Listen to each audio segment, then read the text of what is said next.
Rural dialogue में आप सभी दर्शकों का स्वागत है। और ruralvoice.in एक ऐसा प्लेटफॉर्म है जो रूरल इकोनॉमी और एग्रीकल्चर के लिए काम करता है। और रूरल डायलॉग में हम लोग ऐसे महत्वपूर्ण लोगों से बात करते हैं जो इस सेक्टर के लिए बड़े पैमाने पर इन्वॉल्व हैं, काम करते हैं, उनकी भूमिका बहुत बड़ी है। आज हमारे साथ GCMF यानी अमूल के जो मैनेजिंग डायरेक्टर हैं RS सोढ़ी जी, वो हैं। और कोविड के तमाम सारी बाधाओं के बावजूद डेयरी सेक्टर लगातार बेहतर कर रहा है और पिछले साल के संकट में भी किसानों के लिए बहुत बड़ा एक सपोर्ट डेयरी सेक्टर से आया। और इस बार भी जब हम लोग सेकेंड वेव में हैं तब भी वो सेक्टर उसी तरीके से काम कर रहा है। सिर्फ किसानों के लिए नहीं, देश के आम आदमी की जरूरत की एक सबसे अहम चीज दूध और दूध के उत्पाद, उनको वहां तक पहुंचाना और इकोनॉमी के एक साइकिल को एक तरीके से तेज रखना, इस सब मामलों में बहुत बड़ी भूमिका GCMF अमूल की है। तो सोढ़ी जी, मेरा पहला सवाल आपसे यही है कि इन तमाम सारी प्रतिकूल स्थितियों में आपने जिस तरीके से अमूल ने इतना काम किया है, और पहले भी आपसे बात होती रही है कि पिछले साल कैसी प्रतिकूल परिस्थिति थी, उसके बावजूद कोई दिक्कत नहीं है और किसानों की बेहतरी के लिए आप लोग काम कर रहे हैं। हरवीर जी, आप सही फरमा रहे हैं। कोविड-1 और कोविड-2 में डेयरी सेक्टर में जो एक चीज कॉमन रही वो थी कि मिल्क प्रोडक्शन और मिल्क प्रोक्योरमेंट। कोविड-1 में छोटे प्लेयर, अनऑर्गेनाइज्ड प्लेयर ने मिल्क प्रोक्योरमेंट बंद कर दिया था कि वो न डिक्लेयर हुआ था, तो थोड़ा प्रॉब्लम आई। तो जो ऑर्गेनाइज सेक्टर था उसके पास तकरीबन 15 से 20% दूध ज्यादा, मेनली कॉपरेटिव्स, और किसानों का दूध का प्राइस गिरा नहीं। हाँ, जहां पे ऑर्गेनाइज प्लेयर कम थे जैसे महाराष्ट्र, यूपी, वहां पे किसानों का प्राइस जो 30-32 रुपए दूध, गाय के दूध का, वो गिर के 21-22 रुपए हो गया। जो ऑर्गेनाइज प्लेयर थे, हमारा जो अभी डिमांड की बात करें, क्योंकि डिमांड हमारा दूध का, पैकिंग दूध का बढ़ गया क्योंकि हमारी अवेलेबिलिटी ज्यादा थी, और लोग घर पे एंजॉय कर रहे थे, लॉट ऑफ कुकिंग्स कर रहे थे, तो पैनिक बाइंग हुई। जो चाहे बटर हो, चाहे घी हो, चाहे पनीर हो, चाहे चीज हो, उसकी तो सेल बढ़ गई। और दो सेक्टर बहुत सफर किए। एक तो जो आइसक्रीम सेक्टर था, लोग बाहर नहीं जा रहे थे जी, और दूसरा होटल रेस्टोरेंट सेगमेंट। तो जो प्रोडक्ट्स या पैक्स होटल रेस्टोरेंट सेगमेंट थे, उनकी डिमांड एकदम कम है।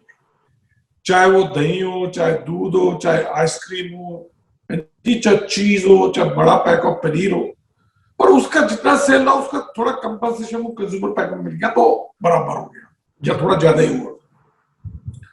पर जो दूध 17% दूध आया, उसके कारण क्या हुआ कि कम्युनिटी का स्टॉक बढ़ना शुरू हो गया बड़े ऑर्गेनाइज कॉर्पोरेट्स के पास। दूसरी तरफ जो दूध का प्रोक्योरमेंट प्राइस कम हो गया, क्योंकि कम्युनिटी मार्केट जो 320 रुपए किलो थी एसएमपी, वो गिर के 50-60 पे। पर फिर भी ग्रेजुअली लोगों ने दूध लिया, कम्युनिटी का स्टॉक रखा कि 2-4 महीने में कोविड चला जाएगा तो प्राइस ऊपर होगी तब बेच देंगे। और हुआ भी, धीरे धीरे सितंबर, अक्टूबर, नवंबर तक इम्पैक्ट कम हुआ, तो मार्केट फिर ऊपर आनी शुरू हुई। और जनवरी फरवरी में मार्केट, कम्युनिटी मार्केट की जो 150-60 तक गिर गई थी, वो 260-70 पे हो गई। दूध का प्राइस भी किसानों को बढ़ना शुरू हो गया। फिर आए कोविड-2। अच्छा, ये जो सेकंड आपने एक बीच में एक अलग फेज आया था कि एक तो इस बार जो फ्लश सीजन है उसमें उत्पादन बहुत ज्यादा नहीं हुआ और आपके पास स्टॉक्स थे, वो स्टॉक्स लिक्विडेट हुए और उल्टा किसानों के लिए दूध का दाम बढ़ाने की स्थिति आ गई, लेकिन आप लोगों ने कंज्यूमर के लिए जो है दाम नहीं बढ़े। इसके पीछे क्या रणनीति रही है, कैसे? बिकॉज देखिए, कंज्यूमर के लिए डिमांड इसलिए नहीं बढ़े क्योंकि डिमांड सप्लाई की बात है, क्योंकि हमको 17% दूध ज्यादा आ रहा है तो हमको ज्यादा बेचना है। और फिर हमको लगा ये कोविड आ ही सकता है, किसी को दिक्कत आएगी, अगर वही हुआ अच्छा है कि हमने दाम नहीं बढ़ाया। कोविड आया दोबारा, पर इस बार का कोविड और पिछले साल के कोविड में यह था कि लोग इस बार कोविड लॉकडाउन एंजॉय नहीं कर रहे थे। लोग घर पे बैठे थे, जो जरूरत की चीजें तो वही खरीद रहे थे, और जो खर्चे थे वो मेडिकल एक्सपेंसेस बढ़ गए जी। तो ओवरऑल कंजम्पशन पे फर्क आया। सो नो डाउट हमने सेकंड कोविड में हमारी सेल कम नहीं हुई दूध की या दूसरे प्रोडक्ट, पर जो ग्रोथ पिछले कोविड में आई तो वो उतनी ग्रोथ नहीं आई, उसको मेंटेन ही किया। पर दूध फिर ज्यादा आना शुरू हो गया, तो कम्युनिटी का स्टॉक जो समर में कम होना चाहिए था वो समर में आके बढ़ना शुरू किया। तो पाउडर के जो स्टॉक है, व्हाइट बटर के स्टॉक जो बढ़े थे, पाउडर 260-70 रुपए तक, वो गिर के फिर 150-60 हो गया। अभी क्या परिस्थिति ये आ रखी है सारे ऑर्गेनाइजेशन से कि कम्युनिटी का स्टॉक बढ़ गया, डिमांड डेफिनेटली कंज्यूमर पैक में बढ़ गया, होटल रेस्टोरेंट सेगमेंट अभी पूरा खुला नहीं है, आइसक्रीम भी सेल किया, तो बहुत प्रेशर में है। दूसरा कॉस्ट ऑफ प्रोक्योरमेंट बढ़ गया, कॉस्ट ऑफ पैकिंग बढ़ गया, क्योंकि लॉजिस्टिक कॉस्ट बढ़ गया, प्लास्टिक के रेट्स बढ़ने के पैकिंग कॉस्ट बढ़ गया है, और एनर्जी कॉस्ट बढ़ गया। तो एक तो सेल प्राइस बढ़ा नहीं सकते, 2 साल से नहीं बढ़ा, दूसरे से जो फार्मर्स को वही प्राइस दिया, ऊपर से कम्युनिटी का, तो बहुत प्रेशर है। हमको पता नहीं चल रहा कि कब तक ये प्राइस मेंटेन रखेंगे जो भी किसानों को दे रहे हैं। अगर ये कोविड कम नहीं हुआ तो will be forced to reduce the price to the farmer, क्योंकि कम्युनिटीज जो इकट्ठी हो रही, वो बिक नहीं रही, वो कम रेट पे हमको एक्सपोर्ट करनी पड़ेगी या इंडिया में बेचनी पड़ेगी। तो ये तो अलग तरह की स्थिति है। अभी लीन सीजन होता है गर्मियों में, और ऐसे में सप्लाई बढ़ गई है, स्टॉक्स बढ़ गए हैं ड्यू टू ये कोविड का जो सेकंड वेव है। और क्योंकि आप लोग कोऑपरेटिव सेक्टर चलाते हैं, तो आप लोगों का कमिटमेंट फार्मर्स के प्रति ज्यादा है, क्योंकि फार्मर्स ओन कोऑपरेटिव है, और जिनका भी सारा हिस्सा आप बताएंगे कि भाई ओवरऑल जो कंज्यूमर प्राइस में से उसमें कितना फार्मर को जाता है। लेकिन जो प्राइवेट सेक्टर है उसका ऐसा कोई कंपल्सन नहीं है, तो ये फिर फार्मर्स के ऊपर असर देख रहे हैं क्या?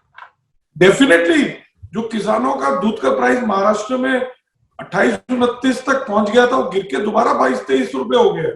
यूपी में सभी जगह किसानों को प्राइस में 3 से 5 रुपए कमी हो गई है, जो बढ़ गई थी। और ये अभी आगे फ्लश सीजन आने वाला कि 2-3 महीने में कोविड की सिचुएशन ठीक नहीं तो फ्लश में प्राइसेस बढ़ने वाले नहीं है। हाँ, नेक्स्ट समर में दिक्कत होने वाली है। क्यों, ऐसा क्यों होगा? देखिए, एक तो आप कह रहे हैं कि फ्लश सीजन में हाँ, बिल्कुल दाम कम हो सकता है उसके लिए। हाँ, कारण क्या, देखिए प्रोडक्शन नहीं बढ़ रहा जी, कारण कॉस्ट ऑफ प्रोडक्शन किसान की बढ़ रही है क्योंकि फीड कॉस्ट बढ़ गया। दूसरा, किसान के खर्चे, फूड में इन्फ्लेशन, बाकी में इन्फ्लेशन आ गया, उसके दूसरे खर्चे बढ़ गए, तो जो पैसे इनकम थी वो दूसरी जगह जा रही है, तो नेचुरली वो जो किसान पशुओं को खिलाता है वो कम कर रहा है। काफी लोग गाय भैंस बेच रहे हैं, तो उसका इम्पैक्ट अभी नहीं आएगा, क्योंकि अभी तो दूध 15% ज्यादा है।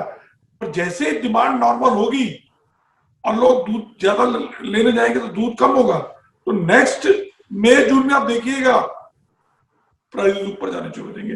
तो मानना है कि अगले गर्मियों में दूध के दाम बढ़ेंगे, क्योंकि प्रोडक्शन कम हो रहा है और प्रोडक्शन मेंटेन नहीं हो पाएगा, क्योंकि किसान को बेहतर दाम मिलने की गुंजाइश काफी कम है।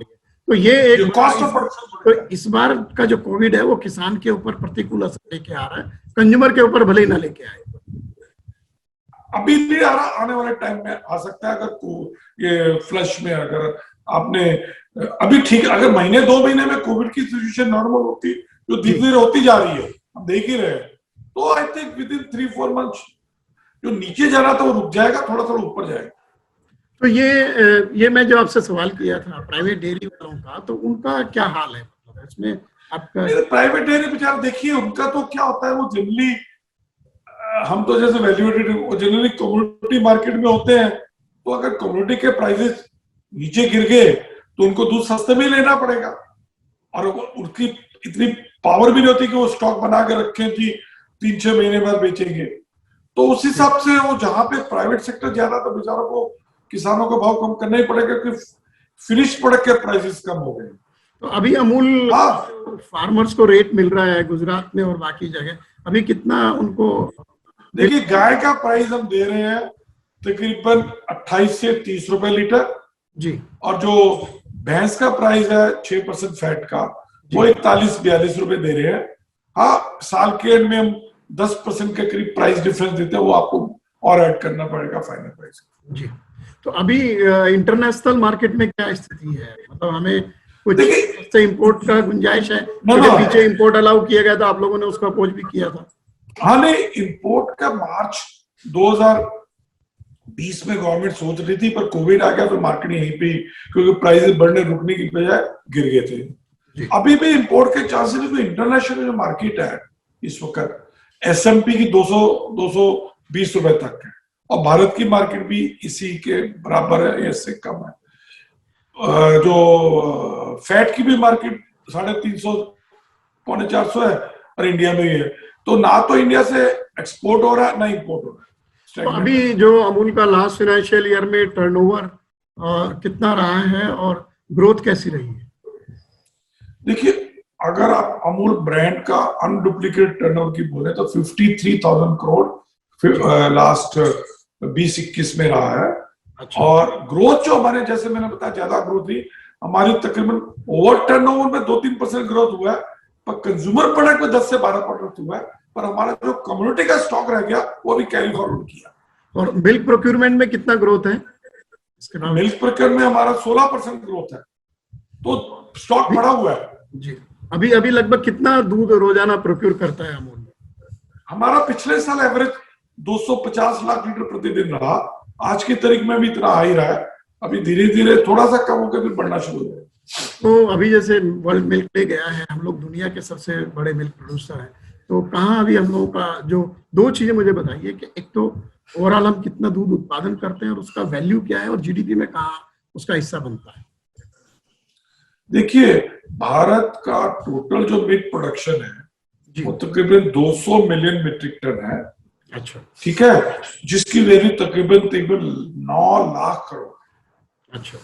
और ये भारत की जीडीपी में 4.5% करता है, और एग्रीकल्चर जीडीपी में 28-29% करता है। तो ये, हाँ, तो ये जो रूरल ग्रामीण अर्थव्यवस्था में डेयरी और पशुपालन एक बहुत बड़ा कंट्रीब्यूटर है।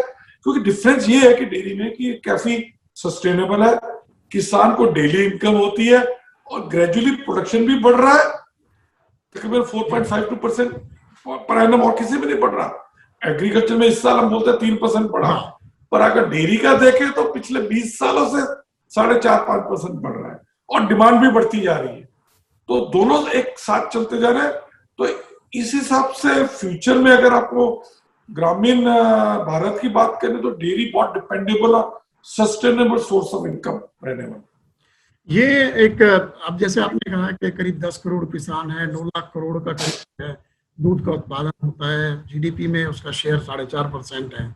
तो अभी मैं आपको थोड़ा सा एक ये के साथ एक विवाद, जो पीपल्स फॉर एनिमल, ये जो एक एनजीओ है अमेरिका का, पेटा, उन्होंने आपको चिट्ठी लिख दिया कि आप जो है ये डेयरी बंद करके और प्लांट बेस्ड डेयरी पे आ जाए। इसके पीछे मतलब क्या डिजाइन आप देखते हैं? और मतलब जवाब भी आया था, तो वो क्या मकसद है? मैं, देखिए, ये बड़ी लंबी स्टोरी है, पर शॉर्ट में बताऊं। क्या हुआ कि कोई 2 महीने पहले हमने एक न्यूज़पेपर में एडवर्टाइजमेंट दी थी, क्योंकि बहुत शिकायतें आ रही थी कि हम खरीदते दूध है, वो दूध की जगह उसमें से कोई सोया का पदार्थ आ जाता है, ओट का पदार्थ आता है, क्योंकि वो दूध। तो हमने एक एडवर्टाइजमेंट दी थी न्यूज़पेपर में कि, क्योंकि लोग ये प्रोपोगेट कर रहे थे कि दूध जो है स्वास्थ्य के लिए हानिकारक है और दूध पैदा करना क्रूएलिटी है जी। तो हमने न्यूज़पेपर में एडवर्टाइजमेंट दी कि देखिए, facts, myths and facts, scientific base पे। तो हमने जैसे ही ऐड दी तो ये जो सो कॉल्ड वेगन लॉबी या पेटा है, क्योंकि हमने इनकी पोल खोली, तो उन्होंने advertising standard council of India को शिकायत की कि ऐड बंद कराओ, उनकी खराब है, इसमें फैक्ट्स सही नहीं है। जब उन्होंने आस्की ने हमको लेटर लिखा तो हमने उनको scientific evidence with data, with research, clinical trial का डेटा भेजा। तो उन्होंने कहा, हाँ, आपने तो जो बोला है सही बोला है, ये तो साइंस में लिखा हुआ है, और जो ये बोलते हैं वो साइंटिफिक कोई एविडेंस इन्होंने दिए नहीं है। तो उन्होंने वो डिमांड उड़ा दी। फिर उसके साथ ही साथ जो मिल्क कोऑपरेटिव के एक apex body, national cooperative dairy federation of India, उसने दिल्ली हाईकोर्ट में पिटीशन फाइल की कि 2017 में भारत सरकार ने एक कानून बनाया था, फूड लॉ, कि जो दूध जानवर, गाय, भैंस, बकरी के मैमल्स के सीक्रेशन के थन से निकलता है, जो नेचुरल है, उसी को दूध कह सकते हैं। कोई चीज मिक्स करके आप दूध नहीं बना सकते उसका। और फिर 2020 में ड्राफ्ट रेजोल्यूशन आया कि दूध तो छोड़िए, दही, चीज, पनीर, योगर्ट, आप कोई भी प्रोडक्ट बनाते हैं, लिखते हैं, तो ये दूध से ही बना होना चाहिए। जब ये बना तो ये सारे जो सोया सो कॉल्ड फेक दूध बिक रहे थे, सोया दूध करके, आलमंड दूध करके, वो राइस दूध, ओट दूध, तो उनको तो लगा कि हमारी रोजी रोटी चाहिए, वो तो प्रॉफिट बना रहे थे। तो उन्होंने कहा एक मुखोटा है पेटा, उसने हमको पत्र लिखा।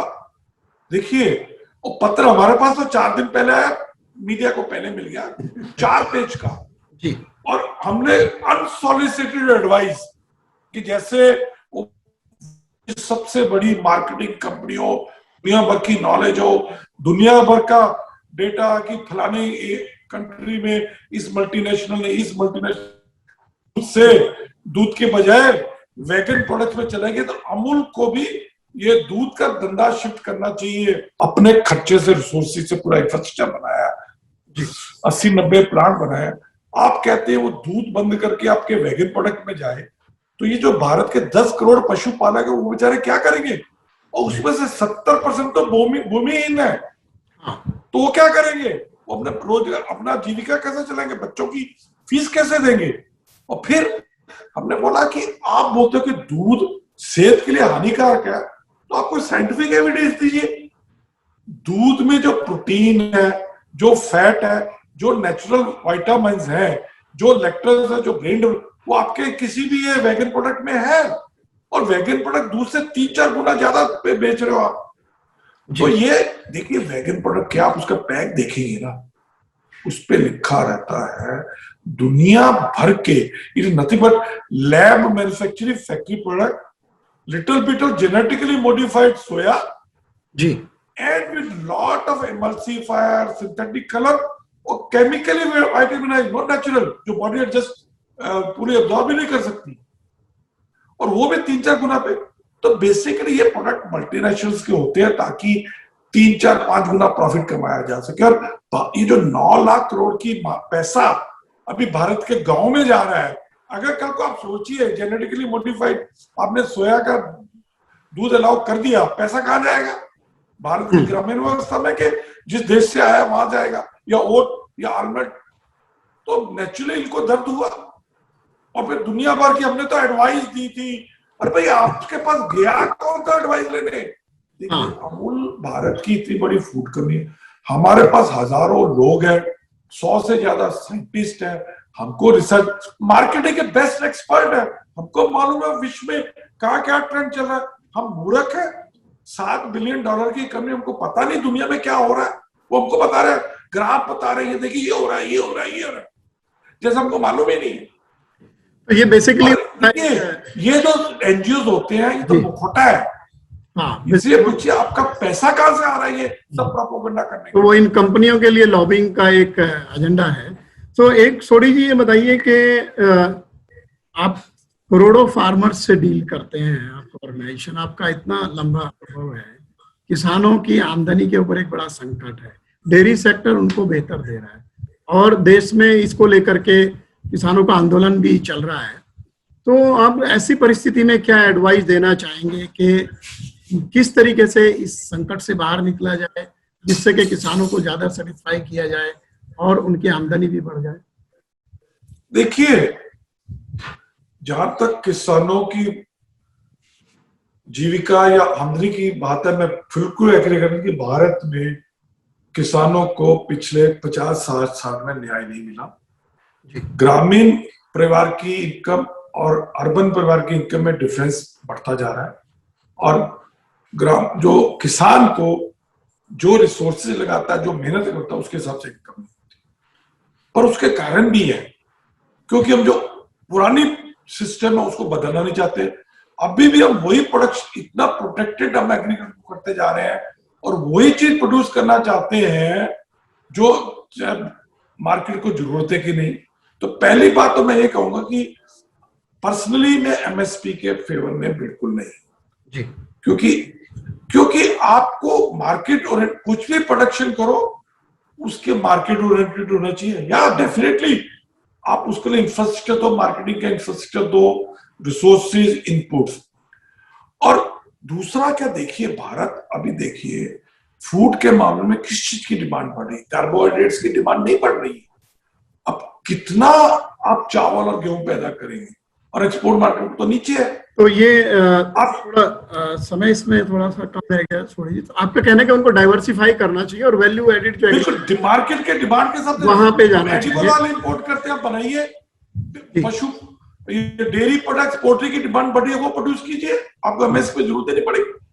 तो ये एक लाइन में बताइए कि अभी जो ये 3 कानूनों का मसला है उसको लेकर के इसमें कुछ बीच का रास्ता निकलना चाहिए या इनको ऐसे ही लागू रहने देना चाहिए? एक सेंटेंस। आई थिंक बीच का रास्ता निकलना चाहिए और सबको समझना चाहिए कि भी हम वही चीज करें जो पॉसिबल है, और हमको सबको मिलके, जैसे प्रधानमंत्री ने कहा फार्मर्स की इनकम डबल करनी है, तो इनकम डबल वही हो सकती है जिसकी डिमांड हो।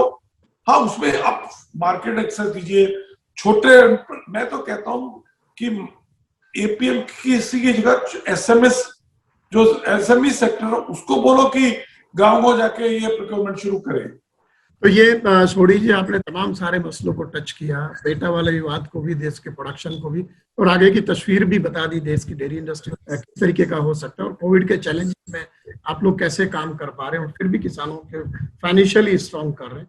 आपने रूरल वॉइस के साथ रूरल डायलॉग में शिरकत की, आपका बहुत बहुत शुक्रिया। आपका जो कीमती समय है आपने उसके लिए बहुत बहुत धन्यवाद।